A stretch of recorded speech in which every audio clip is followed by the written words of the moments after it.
अस्सलाम वालेकुम। आकाश यासीन आपसे मुखातिब है। नाजरीन, कहते हैं कि जब घर की बुनियाद पर वजन हद से बढ़ जाए तो दीवारें भी आहिस्ता आहिस्ता जवाब देने लगती हैं।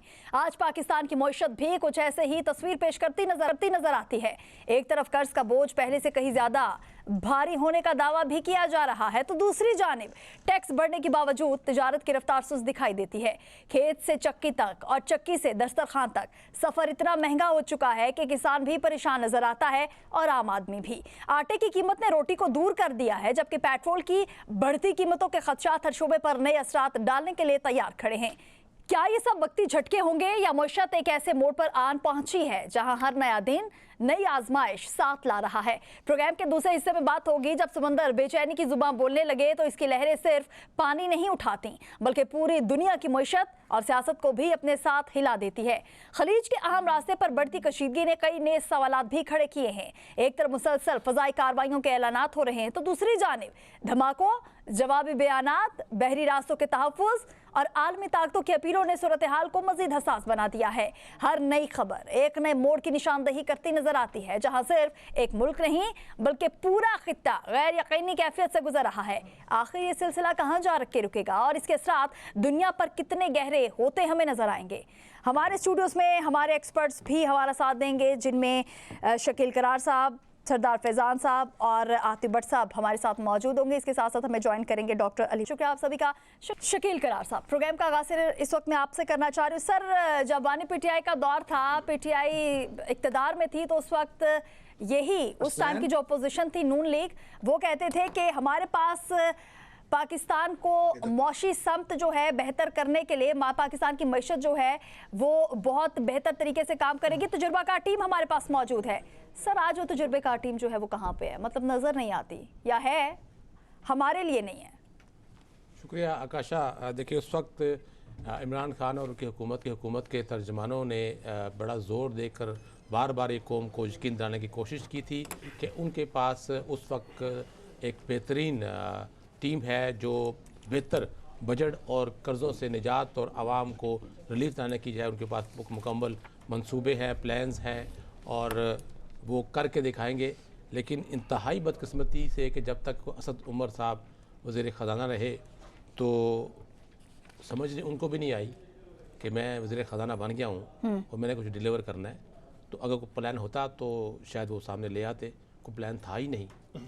तो मैं नहीं समझ आ रहा, मुझे आता की बात समझ आई कि इमरान खान या उनकी तर्जमान थे उनकी हुकूमत के, उन्होंने किस तरह उस वक्त बुलंद बाला दावे किए थे कि हम इस मुल्क को कर्ज़ों से निजात दिलाएंगे या इस मुल्क की मईशत को बेहतर करेंगे या कौम की हालत को बेहतर करेंगे, क्योंकि अभी तक तो कोई चीज़ सामने नहीं। और उस वक्त इंतहाई कड़ी तनकीद जो है वो हुई थी असद उमर पर, जिसका वो वाज़ेह जवाब नहीं दे सके थे। और आवाम ने यहाँ तक उन्होंने उस वक्त असद उमर और पीटीआई की हुकूमत के तर्जमानों ने कहा था कि बरसा बरस के जो मसाइल हैं, जो कर्ज़े हैं या जो चीज़ें हैं वो दुरुस्त नहीं हो सकती एक साल में या चंद सालों में। तो ये बात तो हमें भी समझ आती है, आवाम भी समझती है कि जो 50, 60 साल या 70 साल से जो इश्यूज़ चल रहे हैं पाकिस्तान के कर्ज़ों के, उनके सालाना सूद के ऊपर और उसकी अदायगी आवाम के जेबों से बराह रास्त निकाली जाती है मुख्तलिफ टैक्स और मुख्तलिफ चीज़ों की शक्ल में, तो उसके बावजूद ये समझते हैं कि चंद सालों में हुकूमत जो है इस मामले को हल नहीं कर सकती है। उसके बावजूद मुझे समझ नहीं आई कि असद उमर एक बेहतरीन अच्छे सियासतदान हैं, लेकिन उन्होंने दावा किया और बाद में फिर पीटीआई को उन्होंने छोड़ भी दिया। तो आज तक वो पीटीआई की हुकूमत उसका कोई वाज़ेह जवाब नहीं दे पा रही है कि यही हाल अब हम देखें तो केपीके के सीएम का है कि शुरू में बड़ी अग्रेसिव उनकी पॉलिटिक्स थी। वो तो यार सरदार फैजान बेहतर अंदाज से रोशन डालेंगे, लेकिन जहाँ हम देख रहे हैं कि सीएम केपीके ने जो दावे शुरू में किए थे उसके बरक्स चीज़ें अब चल रही हैं। और फिर उन्होंने जब वहाँ पेशावर में 1-2 मीटिंग्स अटेंड की, यहाँ फेडरल गवर्नमेंट की मीटिंग्स अटेंड की, तो फिर कहा उनके ऊपर इल्ज़ाम लगना शुरू हो गया कि शायद वो हुकूमत से मरात और बाकी चीज़ें लेने के लिए वो रेडी हो चुके हैं और कोई मुफाहमत या उनका जो स्टाइल है या उनकी जो पॉलिसी चेंज हो गई है। लेकिन अभी भी यहाँ के अवाम या केपीके के अवाम उसी सीएम केपीके से ये तवक्कुल लगाए बैठे हैं कि उन्होंने इमरान खान की रिहाई या उनकी जो मुलाकातें हैं उसके लिए कोई भरपूर कैंपेन शुरू करनी है, तो लेकिन वो भी अब तक नज़र नहीं आ रही है। तो मैं समझता हूँ पीटीआई की हुकूमत के पास कोई प्लान ना उस वक्त था और ना अब KPK की हुकूमत के पास कोई वाज़ेह प्लान है। क्योंकि देखें, ठीक है, ये बात हम तस्लीम करते हैं कि 50 साल के 60 साल के मसाइल जो है वो 1-2 साल 2.5 साल में नहीं हल हो सकते, लेकिन उस जानिब आप एक कदम तो उठाए ना, उस जानिब एक कोई प्लान तो लेकर आए, आवाम को कोई प्रोजेक्ट बताएं कि वो पेशावर के लिए, इवन के पेशावर शहर के लिए चले बात कर ले कि कोई बड़ा मंसूबा शुरू करने जा रहे हैं BRT के अलावा कोई और बड़ा प्रोजेक्ट जिससे आम आदमी को कोई फ़ायदा रिलीफ मिल रहा हो। जैसे हम तनकीद करते हैं पंजाब हुकूमत के ऊपर, तो तनकीद अपनी जगह पर है, लेकिन एक बात तो तस्लीम होनी चाहिए कि पंजाब हुकूमत कम से कम मुख्तलिफ शहरों में इलेक्ट्रिक बसें उन्होंने सर्विस शुरू की है, जो कि आवाम के लिए एक बेहतरीन जदीद सहूलत है। इस्लामाबाद में भी ग्रीन बसें चल रही हैं जो कि आम आदमी के लिए इंतहाई फ़ायदेमंद है। वो इंतहाई सुकून से, इज़्ज़त से अपना रोज़मर्रा का जो सफ़र करते हैं। तो हुकूमतें जब कुछ सफर से हटके भी और बहुत सी चीजें हैं, चलें आपका पॉइंट इस पर आ चुका है। बात ये ना कि जो काम हमें नजर आ रहा है आम आदमी को, हम आम आदमी की मतलब नजर आना चाहिए काम, तभी आप मानेंगे कि कोई काम हो रहा है। वो आदमी नहीं, मैं काम की बात नहीं कर रहा, मैं कर रहा हूँ कि एक आध काम भी जो किया जिससे आम आदमी कौन होता है? टैक्सी ड्राइवर, रिक्शा ड्राइवर, दिहाड़ीदार मजदूर, वो या तनख्वाहदार तबका जो दफ्तर जिसकी 20,000 25,000 तनख्वाह है, वो सरकारी ट्रांसपोर्ट। अगर एक आदमी भी जो है, आम आदमी जो है मुस्तफीद हो रहा है किसी भी प्रोजेक्ट से, तो आप समझते हैं कि वो गवर्नमेंट कामयाब है? चले, मैं गवर्नमेंट की बात नहीं कर रहा, मैं तो बात कर रहा हूँ। देखिए मेरी पूरी बात आप सुने ना कि मैंने क्या कहा। मैंने कहा कि जी PTI की हुकूमत ने कोई प्लान वही ना, PTI की तरफ ही जा रहे हैं ना। आप चले जाते हैं ना खैबर पख्तूनख्वा के, वहाँ पे के भी एक कुछ प्रोजेक्ट्स के हवाले से सरदार फैजान साहब हमारे साथ मौजूद है। सो सरदार फैजान साहब, जिस तरीके से शकील करार साहब ने बात की है कि एक आम आदमी जिन प्रोजेक्ट से मुस्तफीद हो सकता है, सो वो वाली गवर्नमेंट जो है किसी हद तक कामयाब हो जाती है। सो आपके KP में क्या चीज़ें चल रही हैं सर इस वक्त? बहुत शुक्रिया मिस आकाशा। देखें, शकील करार साहब ने पहले जो बात की वो असद उमर की बात की और इमरान खान की गवर्नमेंट की बात की, उस पर पहले मैं थोड़ी सी कुछ रोशनी डालना चाहता हूँ। इमरान खान में इतनी एक पावर थी या इतना वो हुकूमत के लिए, आवाम के लिए वो इतना सोचते थे कि उनको अगर कोई मिनिस्टर पसंद नहीं आया, क्योंकि असद उमर उनके काफ़ी करीबी समझे जाते थे, उन्होंने उनको चेंज कर दिया। आज अगर आप देखें कि हुकूमत की पॉलिसियाँ किस तरफ जा रही हैं, लेकिन कोई वज़ीर जो है उसको चेंज नहीं किया जा रहा। फिर इन्होंने बात की सुहेल अफरीदी की। सुहेल अफरीदी ने अभी जो है वो प्रोजेक्ट शुरू किए हुए हैं। पेशावर में तकरीबन 4 से 5 पुलों के इफ्तिताह वो कर चुके हैं, अंडरपासेस के इफ्तिताह वो करने लगे हैं। अगर फिर इन्होंने बात की फेडरल की, कि फेडरल देखें, वफाक के ज़िम्मे जो हैं वो सूबाई हुकूमत के तकरीबन 434 अरब रुपए बनते हैं, जिसमें नेट हाइड्रल प्रॉफिट के 68 अरब रुपए हैं। 216 अरब रुपए फाटा के इंतज़ाम के बाद देखें खैबर पख्तूनख्वा पे एक इजाफी बोझ डाला गया। फाटा और पाटा को जो है वो उसमें जम किया गया और वफाक ने वादा किया था कि हम हर साल आपको पैसे दिया करेंगे, लेकिन उसके भी 216 अरब रुपए जो हैं वो बकाया बनते हैं। फिर ऑयल एंड गैस की मद में जो है वो 83 अरब रुपए जो हैं वो बकाया बनते हैं। इसी तरह दहशतगर्दी की मद में जो है वो 53 अरब रुपए जो है वो बकाया बनते हैं। मतलब 434 अरब रुपए वफाक ने सूबे के देने हैं। अगर इसी तरह हम वफाक के पंजाब के साथ जो कोऑर्डिनेशन है और जो चीज़ें वफाक पंजाब को दे रहा है, उस पर अगर हम रोशनी डालें तो वफाक की तमाम तवज्जो जो है वो पंजाब की गवर्नेंस पे है कि पंजाब पे वो अपने तमाम तर पंजाब गवर्नमेंट को, जो टिकटॉक गवर्नमेंट हम कहते हैं, कि वो सिर्फ टिकटॉक पे ही नज़र आती है और टिकटॉक तक ही वो महदूद है, क्योंकि इफ्तिताह कर दिए जाते हैं और उसके बाद हम वीडियोस देखते हैं, चीज़ें सामने आती हैं कि इफ्तिताह के बाद उसके बैकग्राउंड पे कुछ भी नहीं होता।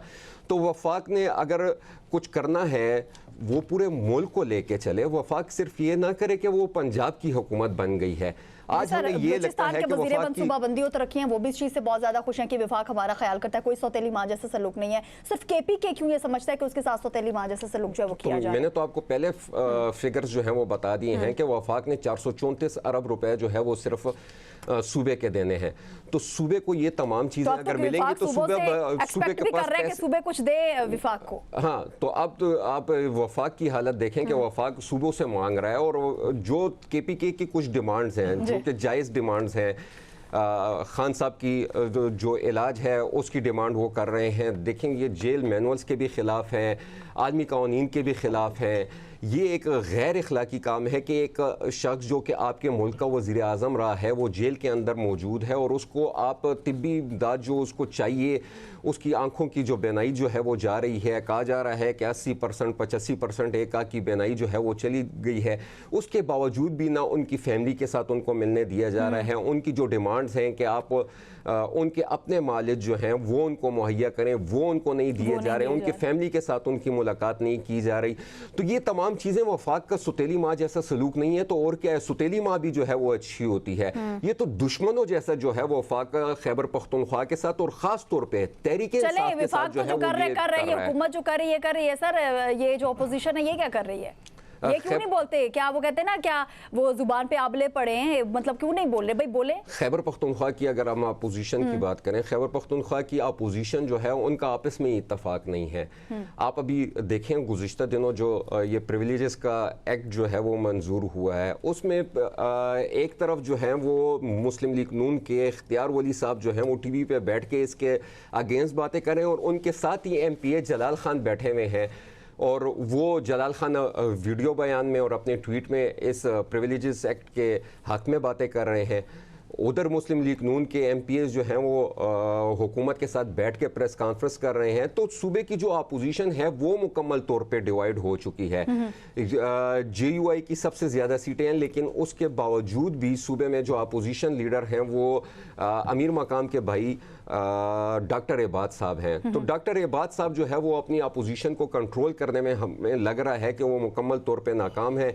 तो इसी वजह से अपोजिशन जो है वो डिवाइड हो चुकी है। वहाँ पे तकरीबन तमाम पार्टियां जो हैं वो अपोजिशन में शामिल हैं। चलें सर, आपका चलें, बहुत शुक्रिया फैजान साहब, आपका पॉइंट आ चुका है। जी तो नाज़रीन, यहाँ पर वक्त एक शॉर्ट ब्रेक का, हमारे साथ रहिएगा।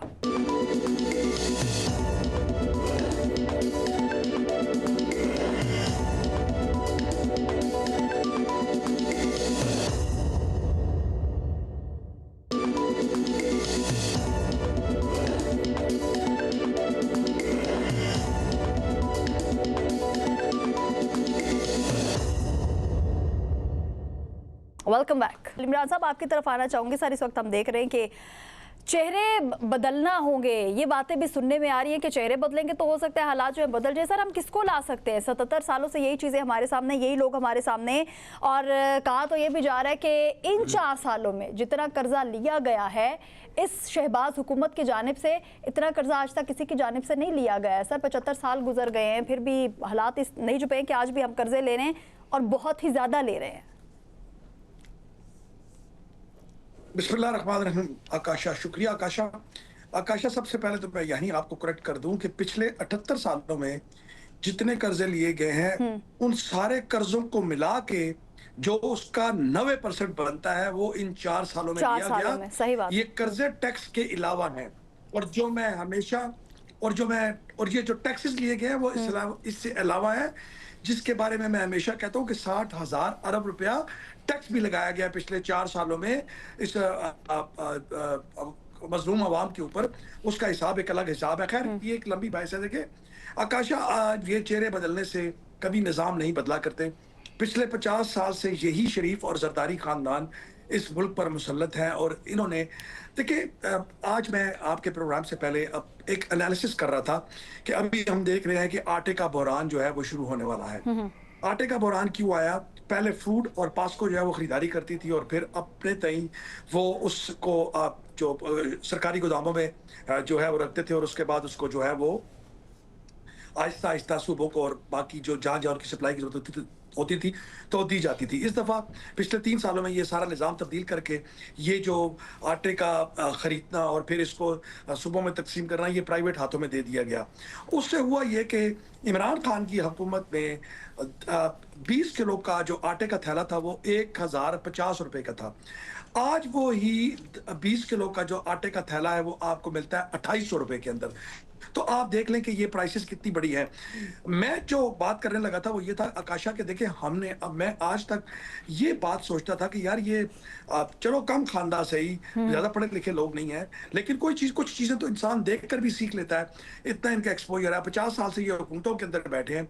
तो फिर मैंने एक चीज़ सोची कि इस मुल्क का तलीम का निज़ाम तबाह क्यों हुआ, इस मुल्क का वाशी निज़ाम तबाह क्यों हुआ, इस मुल्क का जुडिशल निज़ाम तबाह क्यों हुआ, तो इस मुल्क का जो सनती बुरहान है वो क्यों आया। तो मेरे अंदर एक सोच डेवलप हुई, वो मैं आपसे शेयर कर लेता हूं जी। कि आकाशा, जब आप किसी मुल्क को माशी तौर पर खड़ा कर देंगे, उसकी अदालतों को इंसाफ करने के लिए आप इक्विप कर देंगे और उनको पूरे इख्तियार देंगे कि वो इंसाफ करें, आप अपनी पुलिस और लॉ एनफोर्समेंट अथॉरिटीज को इस काम पर ममूर कर देंगे कि आपने लोगों की जायज बात सुननी है, सिफारिश, अकरबा परवरी और रिश्वत नहीं लेनी, तो फिर ये लोग इंडिपेंडेंट हो जाएंगे। फिर इन लोगों को सियासतदानों की जरूरत नहीं पड़ेगी, सियासतदान अपने कामों तक महदूद हो जाएंगे और उनका जो काम है लेजिस्लेशन करना, और नीचे फिर जो लोकल पार्टीज है उनका काम है कि आपकी तरक्याती काम कर रहे, तो ये काम वो अपना काम करेंगे, तो अवाम जो है वो इंडिपेंडेंट हो जाएंगे, तो वो अपना रोजगार भी कमा लेंगे, अपने बच्चों को भी पढ़ा लेंगे, और कानून और इंसाफ तो वैसे भी उनको मिलेगा, तो मुल्क में एक जो है वो एक बड़ी खुशहाली का दौर दौरा होगा। लेकिन जब हम सारे निज़ाम को तबाह हुए देखते हैं और देखते हैं कि पिछले 50-60 सालों से यही लोग हैं, तो फिर हमें समझ आती है कि ये निज़ाम ऐसे तबाह और बर्बाद नहीं हुआ आकाशा, इसको पूरा डिजाइन किया गया है। मतलब डिजाइन देखिए, मरियम नवाज उस घर में पैदा हुई है जहां पिछले 50 साल से इक़्तिदार इनके घर में है। बाप 2 दफा वज़ीर-ए-आज़म बना, चचा 2 दफा वज़ीर-ए-आज़म बन चुका, बाप 3 दफा चीफ मिनिस्टर बना, चचा 2 दफा चीफ मिनिस्टर बना, खुद चीफ मिनिस्टर है, कजन चीफ मिनिस्टर बन गया। तो इनको बहुत सारी चीजों के अंदाजा है कि चीजें किस तरह ठीक करनी है, लेकिन मकसद ये है कि ये चीजें उन्होंने ठीक नहीं कर रही।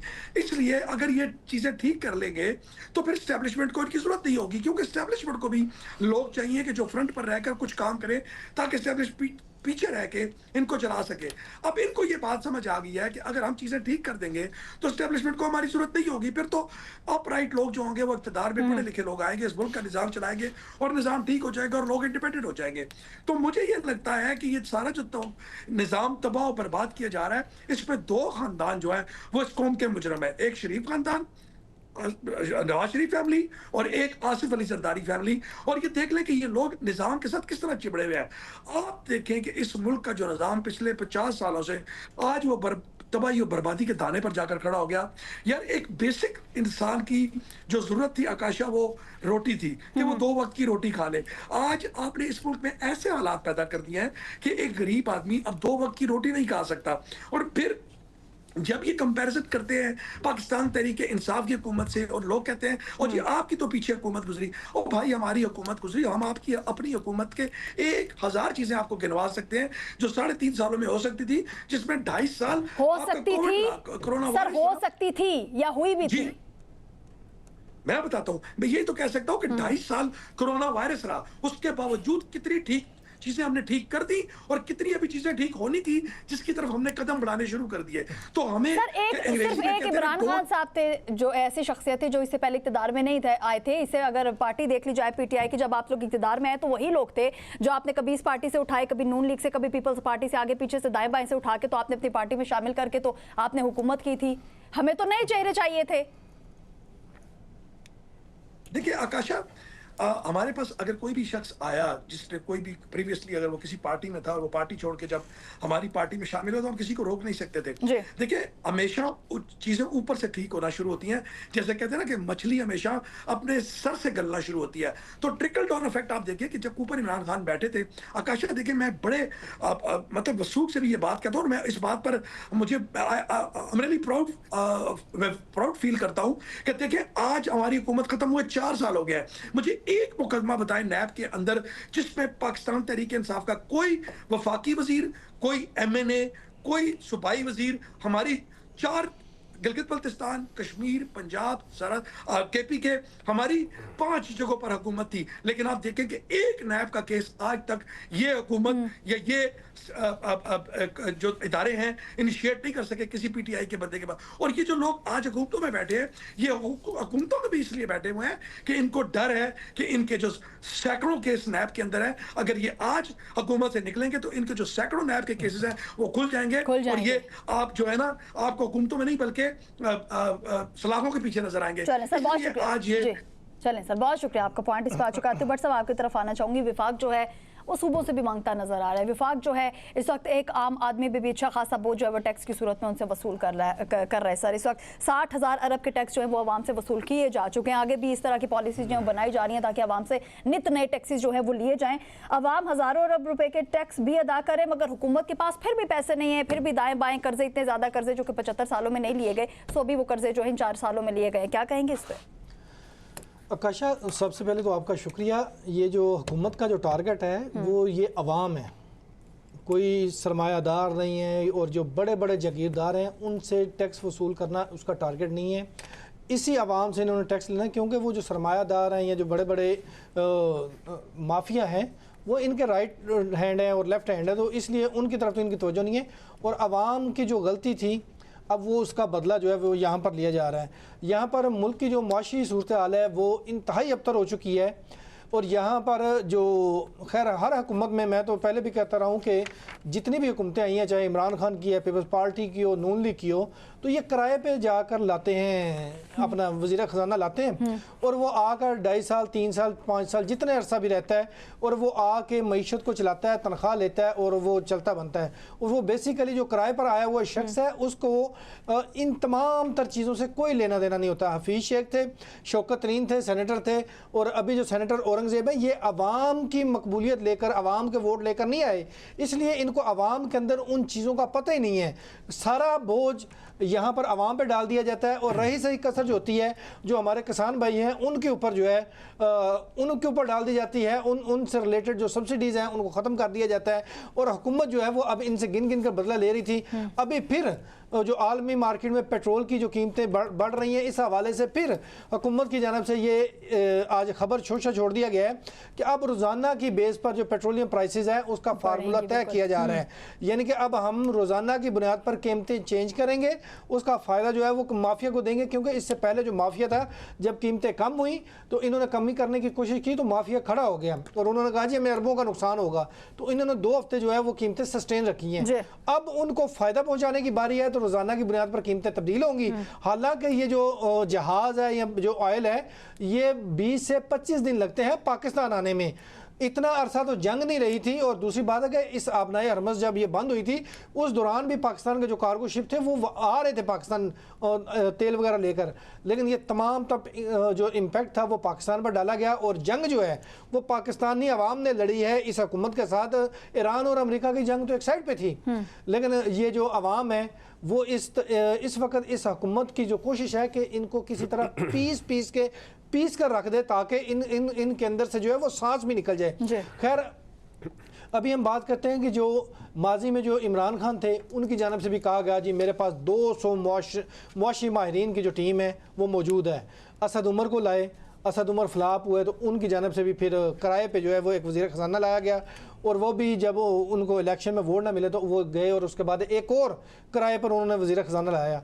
इसी तरह जो मौजूदा हुकूमत है इनके पास भी यही जो सिस्टम है चल रहा है कि ये किराए पे वज़ीर ख़जाना जो है वो लाए हुए हैं और अब उन्होंने जब तक उनकी ये हुकूमत रहेगी या ये वज़ीर ख़जाना रहेंगे वो पाकिस्तान में मौजूद हैं और जो बड़े बड़े बिजनेसमैन हैं जो उनके दोस्त हैं, फ्रेंड्स हैं, उनको फ़ायदा देने के बाद वो जो है वो यहाँ से वो भी चले जाएंगे। और ये पाकिस्तानी आवाम का जो हाल इस हुकूमत ने किया है या माजी की जो हुकूमतें कर चुकी हैं और हर एक की कोशिश होती है कि जो हमने हाल किया है उससे ज़्यादा बुरा हाल जो है इसका कोई ना कर सके। इमरान खान के दौर में भी कोई दूध और शहद की नहरें नहीं बह रही थी पाकिस्तान के अंदर। ये कोरोना का एक एज लेते हैं, हुकूमत जो है जो नून लीग की हुकूमत है वो पीटीआई का एज लेती है जी, उन्होंने हालात ख़राब किए थे।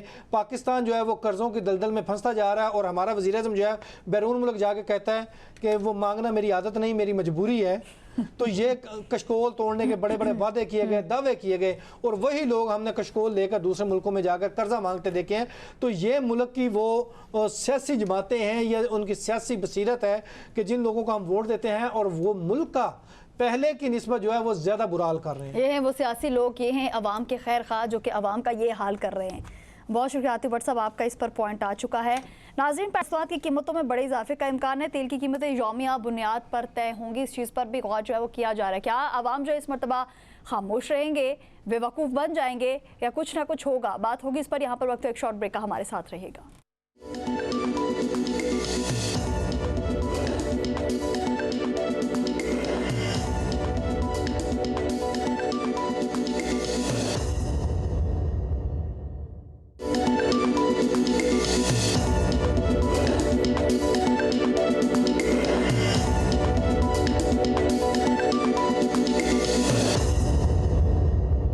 बैक एक मरतबा फिर आपको खुशामदीद कहेंगे। शकील करार साहब, यौमिया बुनियादों पर सर तेल की कीमतें बढ़ने की जो है बातें हो रही हैं और ऐसे तो लग रहा है कि जैसे ही वहाँ यानी सरहद के पार कुछ हालात जो हैं वो ख़राब होते हैं, सो हम यहाँ पे सोचने बैठ जाते हैं कि सबसे पहले महंगा क्या किया जाए। क्या कहेंगे इस पर?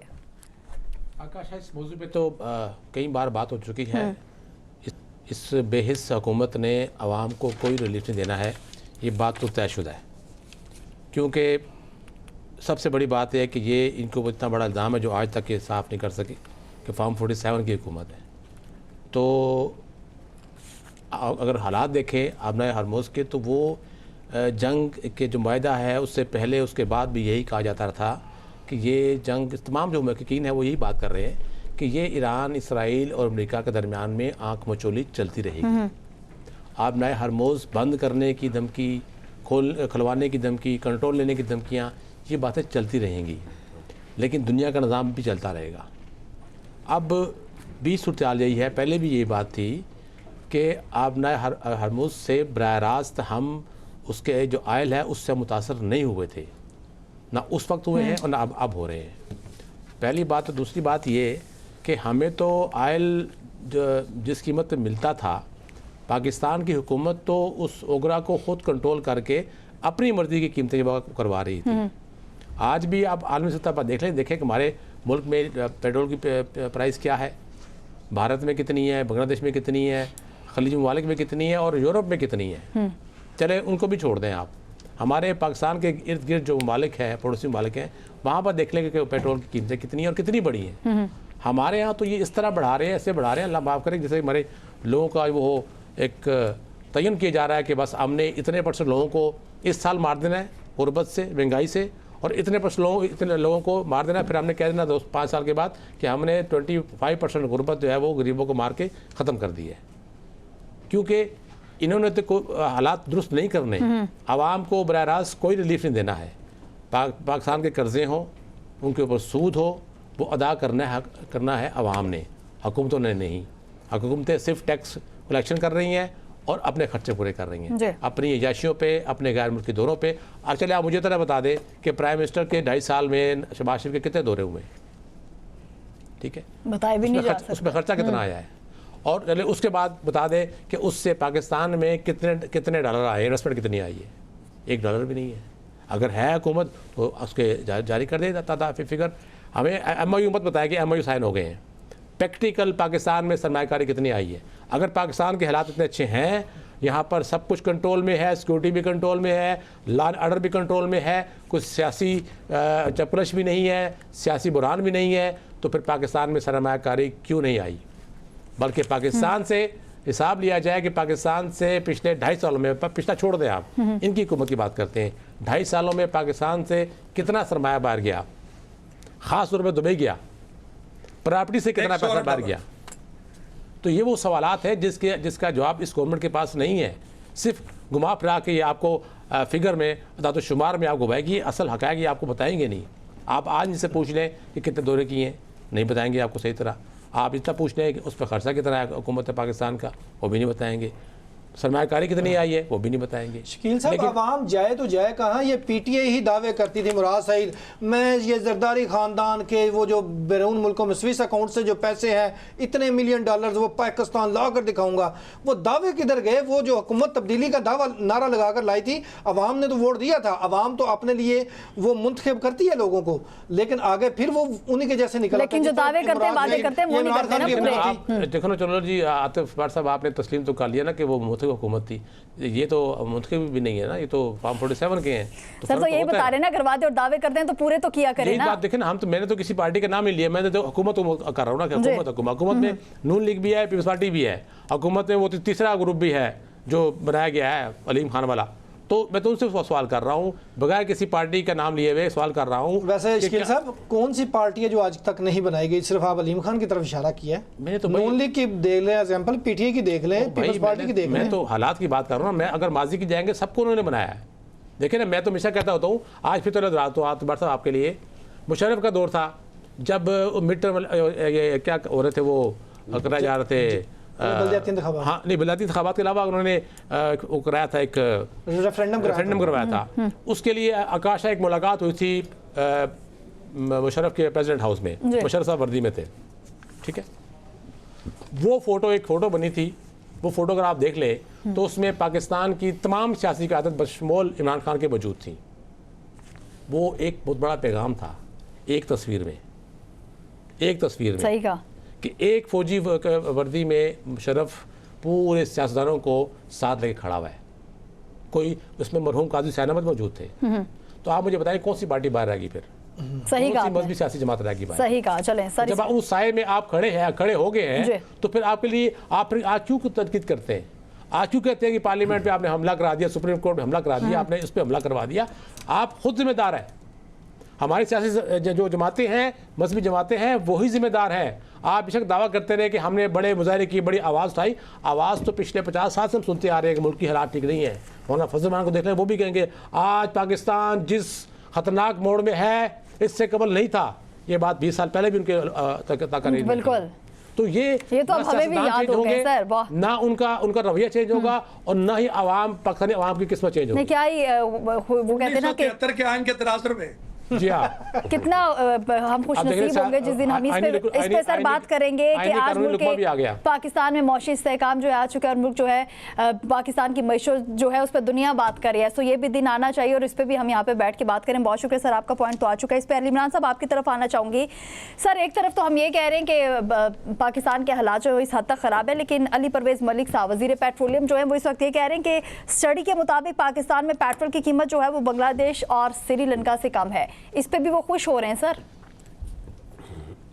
आकाशा देखें, सबसे पहले तो ये बात करते हैं कि आखिर ये डिटरमिन कैसे करते हैं कि जो प्राइसेस हैं वो जो पाकिस्तान से ज्यादा है। देखें बांग्लादेशी टका और इंडियन रुपीस में अगर आज भी आप प्राइसेस को देख लें तो वो पाकिस्तान से 30 से 40 रुपए जो है ना वो कम है।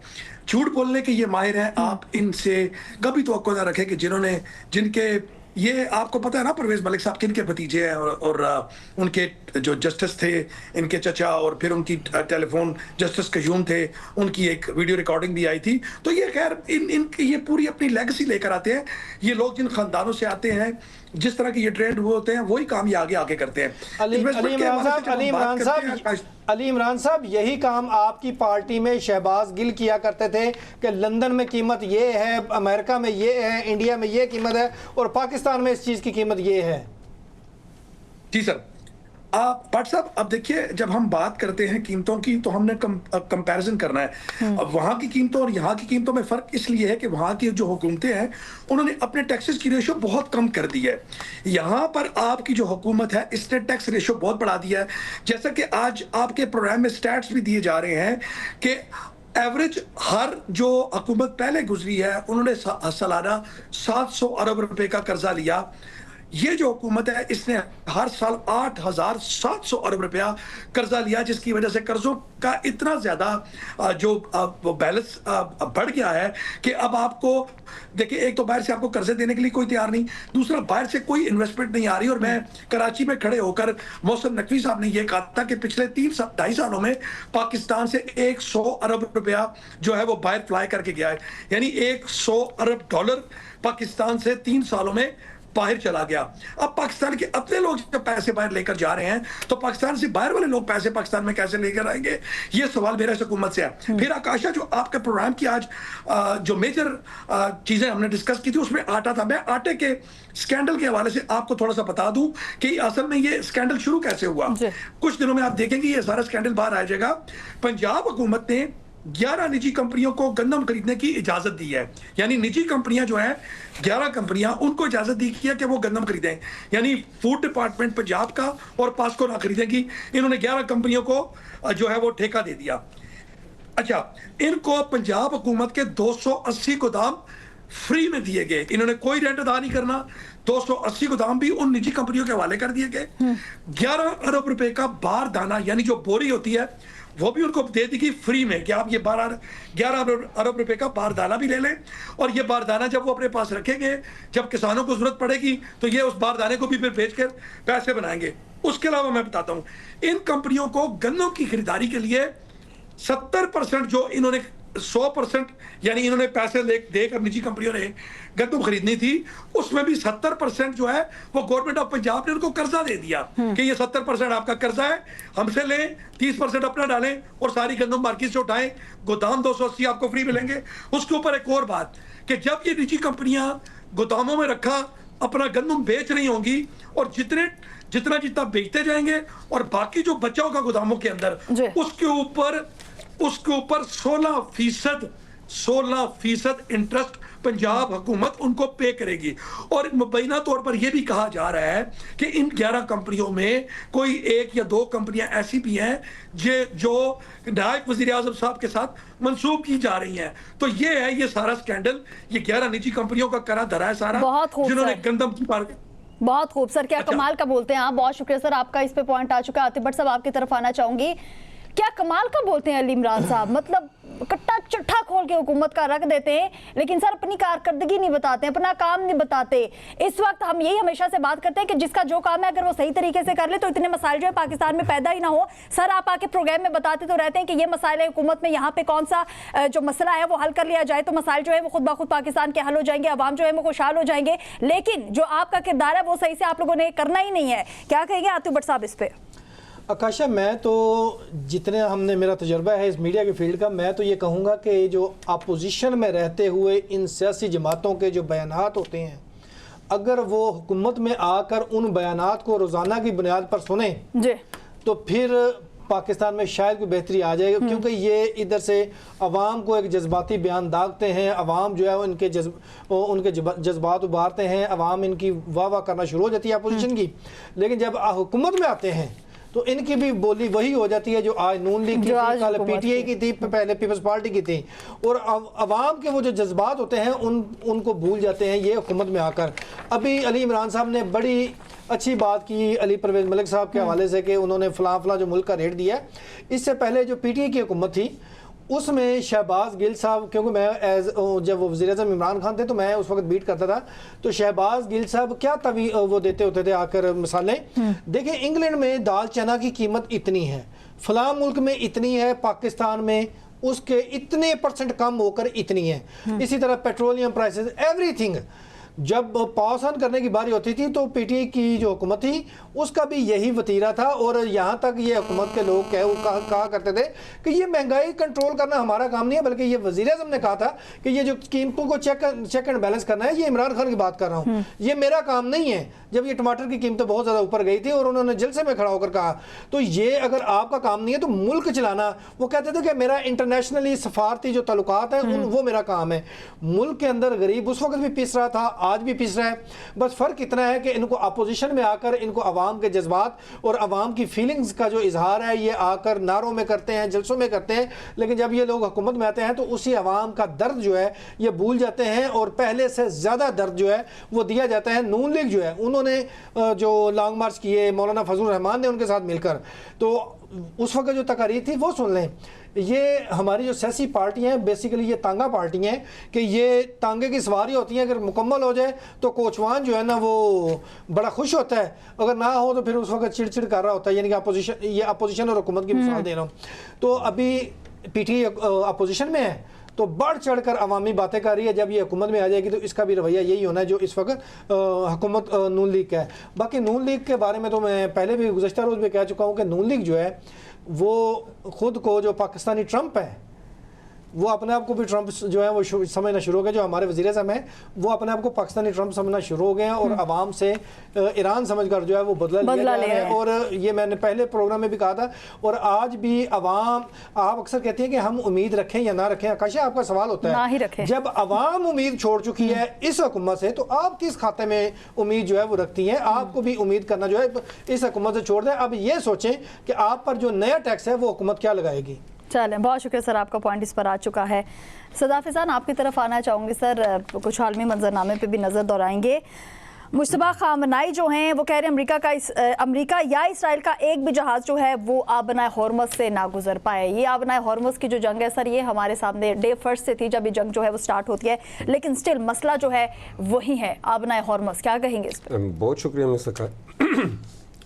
मिस आकाशा। देखें पाकिस्तान ने इसमें तारीफ़ें तो समेट ली, लेकिन मैंने आपके प्रोग्राम में ही कहा था कि ये MOU जो है ये साइन हुआ है, लेकिन ये डील होना जो है वो इतना आसान मुझे नहीं लग रहा, क्योंकि ये जिस तरीके से डोनाल्ड ट्रंप जो हैं वो रोज़ाना की बुनियाद पे अपने बयानात बदलते हैं, उन पे तो बाकायदा तौर पे पूरी किताबें लिखी जा चुकी हैं कि वो दिमागी तवाज़ुन उनका सही नहीं है और वो अमेरिका के सदर जो है वो नहीं बन सकते।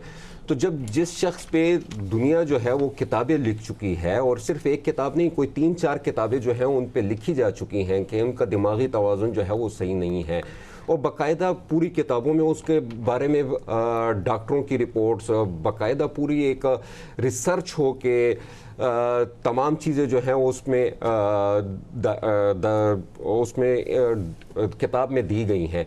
तो जब जिस इंसान का दिमागी तवाज़ुन सही ना हो तो वो इंसान किस तरीके से कोई डील जो है वो कामयाब बना सकता है और किसी मुल्क के साथ वो एक डील जो है वो कर सकता है। देखें, इस टाइम पे हम देखते हैं कि जब ये जंग शुरू हुई तो कुछ दिन जो है ये जंग जारी रही, अमेरिका ने बहुत ज़्यादा नुकसान किया, तकरीबन उस टाइम पे 3000 के करीब जो है वो ईरान के लोग शहीद हुए, जिसमें उनके रहबर भी जो हैं वो शहीद हुए। उसी तरह अमेरिका के 7 फौजी जो है वो मारे गए थे। लेकिन अब जब ये दोबारा जंग जो है शुरू हुई है तो उसमें अब तक जो है अब 13 अमेरिकी मारे जा चुके हैं। ये चंद दिनों की जो है वो गेम जो है, क्योंकि अब ईरान को भी समझ आ गई है कि उन्होंने कौन सी स्ट्रेटजी अपना के जो है वो जंग करनी है।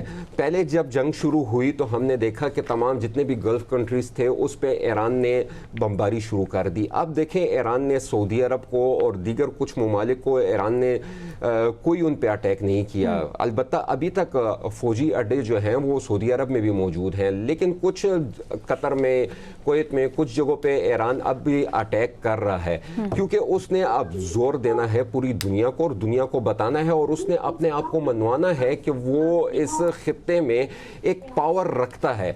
अगर उसने ये चीज़ें अपने आप को इस टाइम पे ईरान ने कमज़ोर दिखाया तो इसराइल और अमेरिका मिल के ईरान को खा जाएंगे। और ये सिर्फ ईरान नहीं चाहता, ये पाकिस्तान भी चाहता है कि ईरान जो है वो पावरफुल रहे, चाइना भी चाहता है कि ईरान जो है वो यहाँ पे एक पावरफुल कंट्री के तौर पे यहाँ पे रहे, अमेरिका की पावर जो है वो इतनी ज़्यादा ना बने। अब देखें, हमारा जो अफगानिस्तान के साथ इस टाइम पे हालात चल रहे हैं, अमेरिका ईरान अफगानिस्तान में फ़ौजी अड्डा बनाना चाहता था, तो कुछ देखें ये आलमी जो मंजरनामे होते हैं या आलमी जो गेम होती है उसमें चंद चीज़ें चेंज होती हैं। यहाँ पे हालात जो हैं वो इस तनाजुर में या इसलिए भी ख़राब हुए हैं कि अमेरिका को इवन भारत भी नहीं चाहता कि अफ़गानिस्तान में अमेरिका के फ़ौजी अड्डे बने, चाइना नहीं चाहता, पाकिस्तान नहीं चाहता, कोई मुल्क भी नहीं चाहता, इवन अफगानिस्तान खुद भी नहीं चाहता कि अमेरिका जो है वो आके उनके मुल्क में बैठे। अब जिस टाइम पे ये जंग शुरू हुई उस टाइम पे पेट्रोल की जो कीमत थी वो $68 फी बैरल थी और आज फिर जो है वो 82 तक पहुंच चुकी है।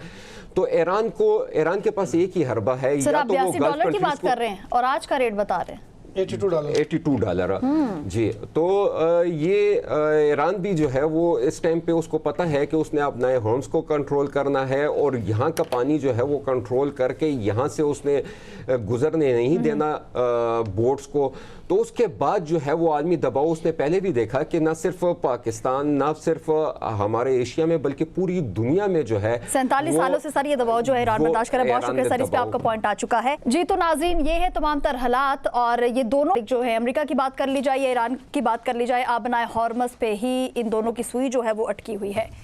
बहुत शुक्रिया, हमारे एक्सपर्ट्स हमारे साथ स्टूडियोज़ में मौजूद थे, डॉक्टर अली इमरान साहब, शकील करार साहब, सरदार फैज़ान और आतिफ भट्ट। इसी के साथ अपनी मेज़बान आकाश यासीन को दीजिए इजाज़त। खुदा हाफ़िज़।